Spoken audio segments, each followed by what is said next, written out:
Morning, BookTube. Bill Ruttenberg here at the Ruttenberg Library. Wanted to come to you with a weekly reads, just a reading update, life update. What's going on, just so you don't think I fell off the face of the planet.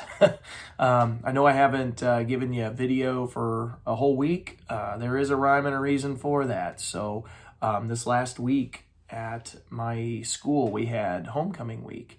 And if you've never been involved in homecoming activities, it becomes very, very chaotic at school. Just keeping the kids focused and just all the different activities going on. Our school's also been doing a big push towards just pride in our school, trying to unite our school, unite our community, and bring everybody back together. After the last, year and a half, 2 years, it's been blah. So we've been making a really big push for that and trying to just get everybody unified and just proud in where we're from, and just come up with some good plans for our community and our school. So anyway, homecoming week was very, very busy. And so early in the week, my junior high football team played, and we won big.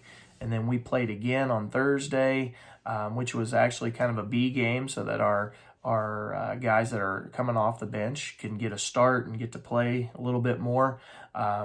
We scheduled a couple extra games in our schedule this year, just so our second team guys can get more playing time. And my goodness, I'm so proud of my boys. They've really, just kind of come into their own. And it is a lot of fun as a coach when you've got your guys out on the field and you need to get somebody a drink, because playing both ways. If you're a small school, you know what I'm talking about. Big schools have, you're playing 11-man football. You got 11 offensive guys, then you got 11 defensive guys, and then you probably have 11 more playing all the special teams. For us small rural communities, and if you're as small as we are, you're playing 8-man football, and the guys that are playing offense are also the guys playing defense. And so you're playing both ways. And that just, with the weather like it's been, so Thursday it was 90 degrees again, and or Monday was 90 degrees, excuse me. Thursday cooled off just a smidgen, but it's been really hot for this time of year. And so playing both ways, that kind of wears on you.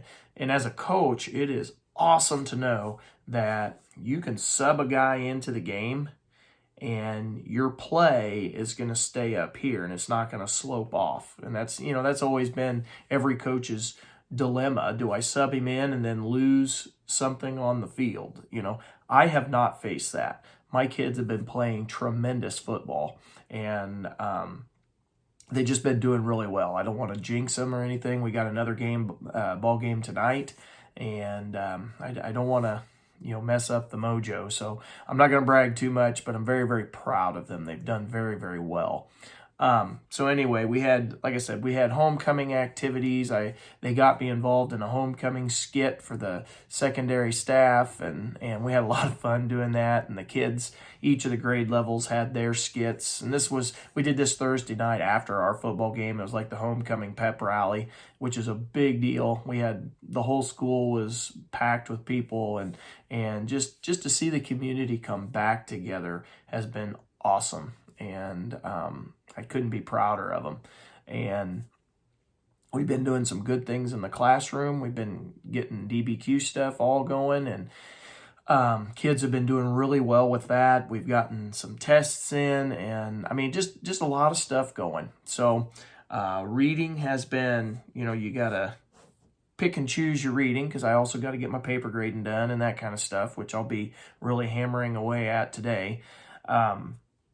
So my reading's been kind of hit and miss, but I wanted to share with you what I have been reading. And I've got a lot of stuff going, actually. Let's see, where do we start? Let's start with this first. I got this in the mail. This is the Smithsonian Magazine sent their October 2021 issue. And so that is really cool. Got an orca whale on there, and it says, "Ode to the Orcas.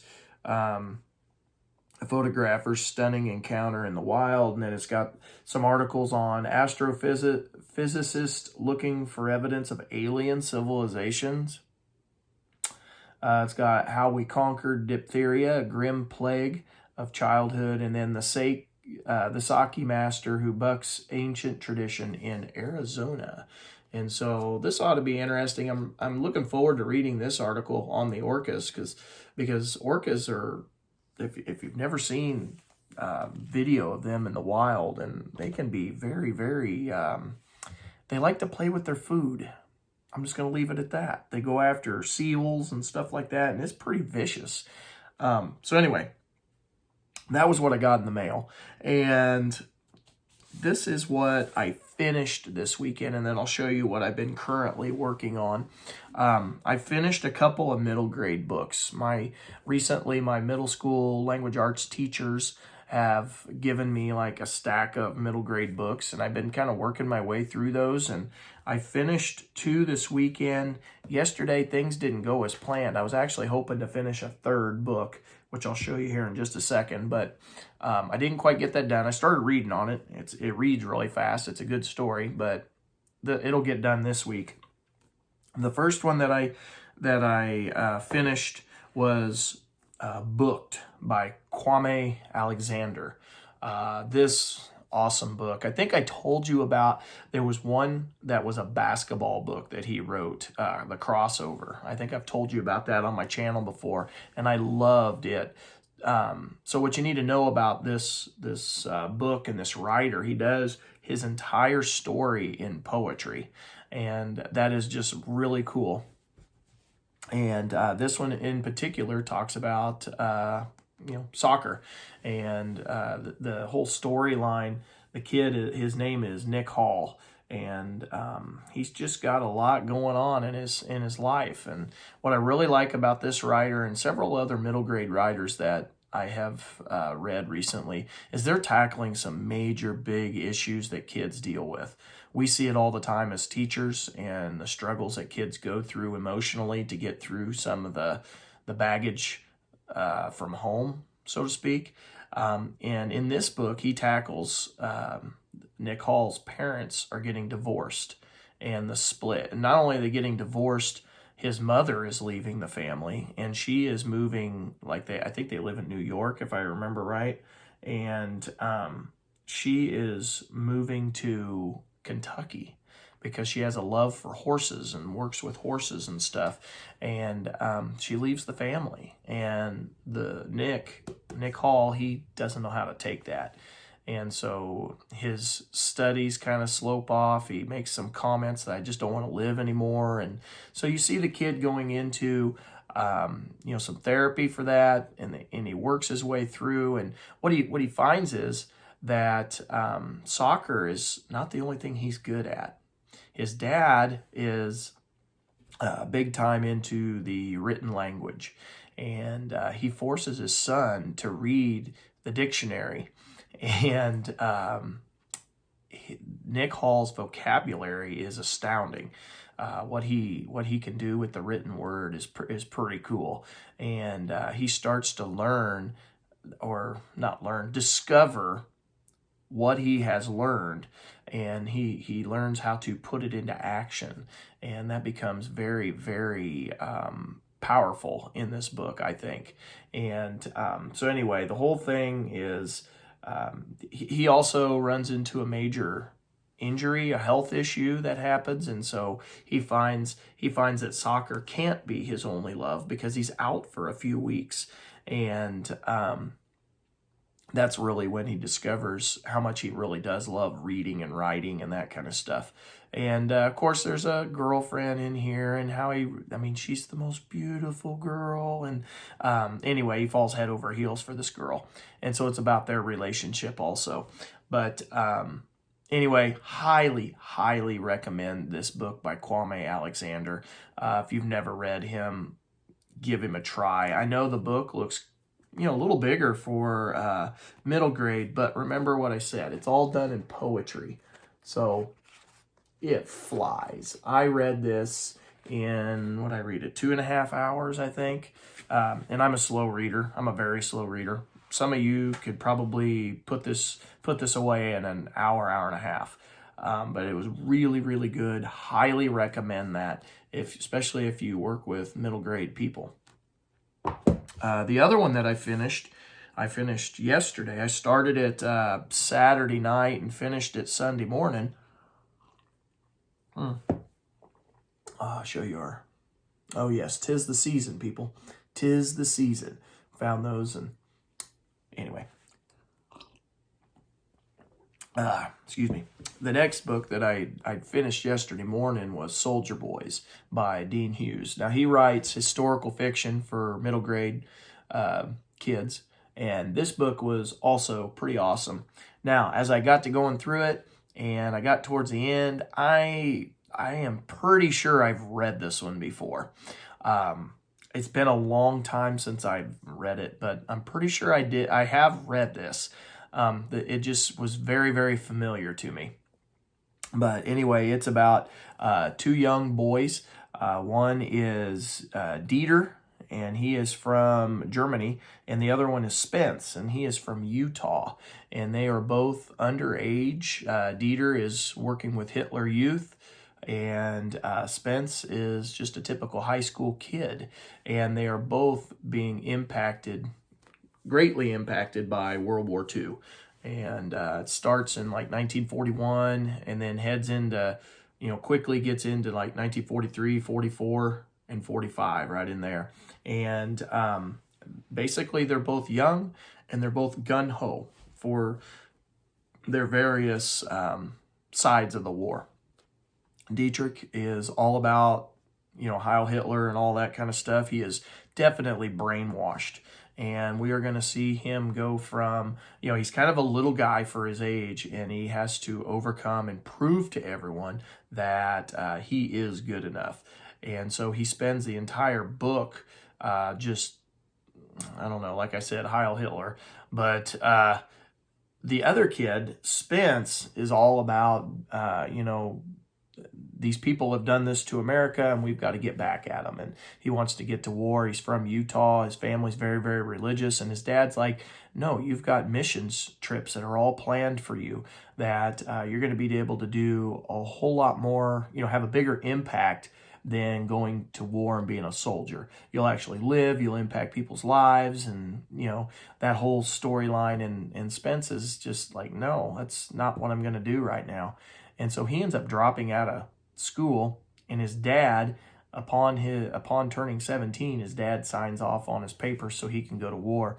And fast forward through the book, Dieter ends up getting called up to war. He's brought to the front, and we are at the Battle of the Bulge. The Germans are making their final push, and lo and behold, Spence, who's a little guy who's always out to prove something. They're both small in stature, and so he's out to prove something also. And he had joined the paratroopers and does well enough in his test and in going to Georgia and going through basic training and everything. He does well enough to get in, and he is brought in at the Battle of the Bulge. And so our two characters meet each other towards the end, and it is a constant battle where Spence is getting a realization of what war is really like.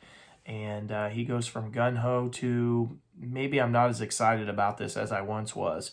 And he's starting to miss home. Christmas time comes, and he really wants to see his brothers and sisters, and that kind of stuff. And he has got the plan that he just wants to stay alive. He just wants to get home. Dieter is partnered up with a German named Schaefer. And Schaefer is a veteran who's been at the front. He's fought in the Russian front in the east. And he is like, kid, you are dumb. Just shut up and follow me. Get down when I tell you to get down. Don't try to be a hero. And Dieter's all gun-ho about, if I die for the cause, I die for the cause. And so these two are like polar opposites. And Dean Hughes has some nice twists in the end. Makes you kind of sad what happens. I don't want to spoil it, make this spoiler free, but if you get a chance, it's a quick read. Pick it up. Soldier Boys by Dean Hughes.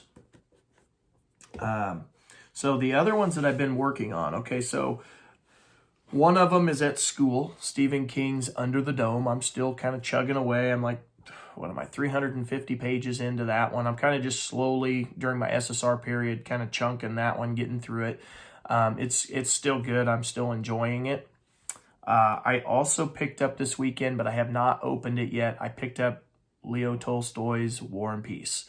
I'd originally planned to get to that soon, but my plans kind of changed because after some Voxer group, messaging back and forth, I now have not only the buddy read that I originally had planned on John Meacham's Thomas Jefferson, The Art of Power. I was going to read this with Peg at the History Shelf, but now booktuber John David has joined our group, and so we're going to be buddy reading this.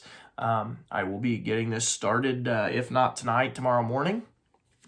So I'm very, very excited about this. This was one that Peg and I had planned out when I think it was beginning of August, when we got to meet up in Denver, and we got to go book shopping together, and this was our next planned buddy read. And so we're going to get going on this. I don't think she had started it either. She was going to start it last night, so I'm going to probably either start it tonight or tomorrow morning, one of the two.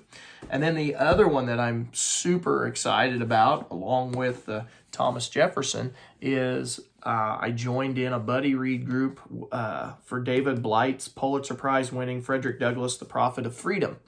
I've been wanting I was so excited when I finally got this, because I've been wanting it ever since it was coming out. And I got it, and then they had a planned group buddy read for earlier in the year, and then it just kept getting pushed back and back. And I thought the group read was kind of null and void. And then recently I heard Peg on her shelf, she had said that they were getting ready to start this. And so I Voxered in this weekend. Can I please join you guys? I really, really want to get involved in this. And so now I'm in that buddy group, and super excited. Got the introduction read this morning. Going to be working on chapter 1 very soon. The chapters are all pretty manageable. They're 20 to 30 pages, it looks like. And so I'm going to be able to make some headway in that. And it's really good. David Blight is... If you've never read David Blight and you're interested in like Civil War, civil rights, that kind of stuff, you need to read David Blight. He is a very, very good writer. I have listened to his lectures before, and I mean, very, very entertaining man. And it's kind of cool because I listened to the lectures first, and he's got kind of a deep voice and everything, very rich voice that I enjoy listening to. And so as I'm reading this, I've got his voice in my head as I'm reading this. And so that to me makes it even better. But anyway, real excited to get into this. Like I said, I just got the introduction done this morning. I'll continue to work on that. Then Terrible Swift Sword by Bruce Catton. I started this last year as my SSR book, and I had ended up putting it down. I thought I was going to get it done pretty quickly through the summer, and those plans changed. But I've been chunking this one a little bit, and so now I'm 225 pages into this book. So I'm about halfway, pretty much halfway through the book. It doesn't look like that, but there's notes and stuff in there at the end, and the index and everything. But I'm about halfway through the text of this book. Excellent book. The sections are broken into about 10-page sections, and so you can easily get a section of this done in half hour to an hour, depending on how slow a reader you are. But anyway, that is really good. Bruce Catton, this is volume 2 of his Civil War trilogy. So again, The Terrible Swift Sword. I had started up last week in George Washington by James McGregor Burns and Susan Dunn. This is a real thin book, about 150? Is this one 150? Hang on a second. If we're talking actual text, it's 157 pages. And this whole series is done by Arthur Schlesinger Jr. and is it Sean Wiltz, I think. But they are the editors of the series. It's the American President series.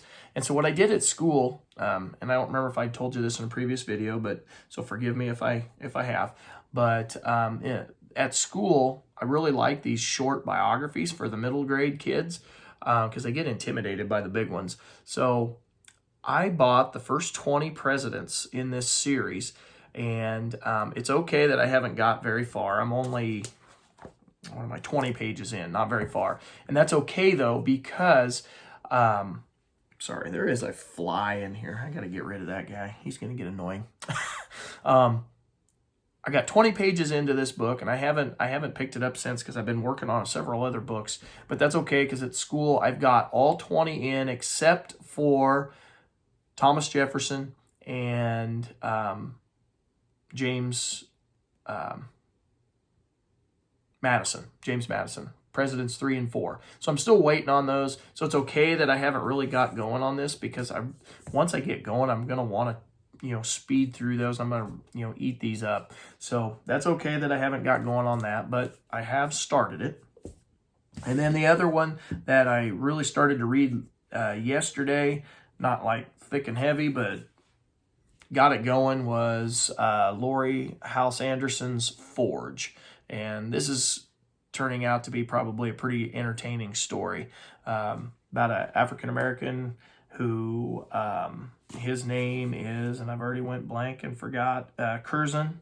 And the story starts out at Battle of Saratoga, and we just got done with the Battle of Saratoga. The British have surrendered, and now he is officially signed up for the war again. He signed up for, they had the choice of 3-year enlistment or for the duration of the war.